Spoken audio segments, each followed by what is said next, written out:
Dinagsa ng libo-libong Kristiyano ang ika-46 na anibersaryo ng Jesus is Lord Church Worldwide nitong Sabado sa Quirino Grandstand sa Maynila. Present din sa event si Senate President Francis Chiz Escudero, bitbit ang Senate resolution na kumikilala sa mahalagang papel ng JIL sa nation building.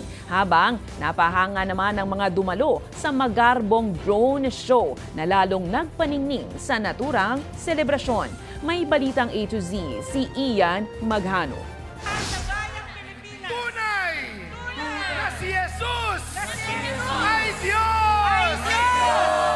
Katulad ng mga bituin sa langit, nagliwanag sa kalangitan ng Quirino Grandstand sa Maynila ang iba't ibang simbolo ng pananampalatayang Kristiyano nitong Sabado, October 12. Kasabay yan ng pagdiriwang ng ika-46 na anibersaryo ng Jesus is Lord Church Worldwide. Bumida ang mga nagniningning na drones sa lugar kung saan nakasulat ang salitang Jesus.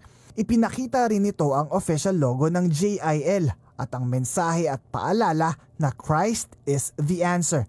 Maaga pa lang, dumagsana ang libu-libong Kristiyano mula sa iba't ibang parte ng Pilipinas. Mula Pasay City, solong sumadya si Aling Emma sa pagdiriwang. Ang iba kasi na family ko hindi pa nakakilala sa Diyos. Na talaga yun ang prayer ko at saka yung may mga kamag-anakan ako na may sakit karamdaman.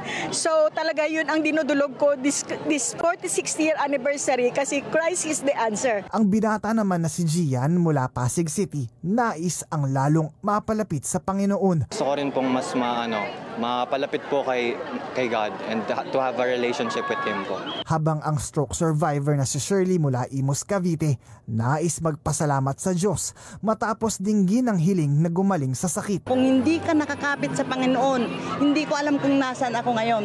Pasalamat na lang ako talaga dahil kapit na ako, kinakapitan pa niya ako. Hindi naging hadlang ang siksikan at ang panakanakang buhos ng ulan sa mga dumalo na pawang sinamantala ang pagkakataon na makiisa sa sabayang panalangin sa pangunguna ni JIL Worldwide President and Spiritual Director Brother Eddie Villanueva at isa sa kanyang mga anak na si Senator Joel Villanueva. Present din sa event bilang panauhing pangdangal si Senate President Francis Chiz Escudero na personal namang ipinresenta ang Senate Resolution No. 202 na siyang kumikilala sa kontribusyon ng JIL sa bansa. Nakakataba po ng puso at overwhelming yung suporta ng buong Senado, Kamara at buong pamahalaan na kinikilala yung kahalagahan ng ginagawa ng JIL Church para ihulma at ipanday ang katauhan ng bawat mamamayang Pilipino to become part of the solution and most especially in serving the best interests of our people. Nagsimula ang JIL taong 1978 mula sa mga pagtuturo ni Brother Eddie sa 15 estudyante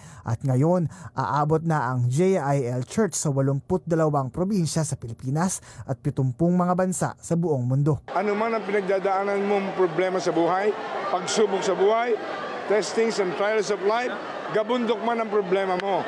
Sabi ni Jesus sa Matthew 11:28, any one of you who is heavily laden, heavily burdened, come to me and I will give you rest.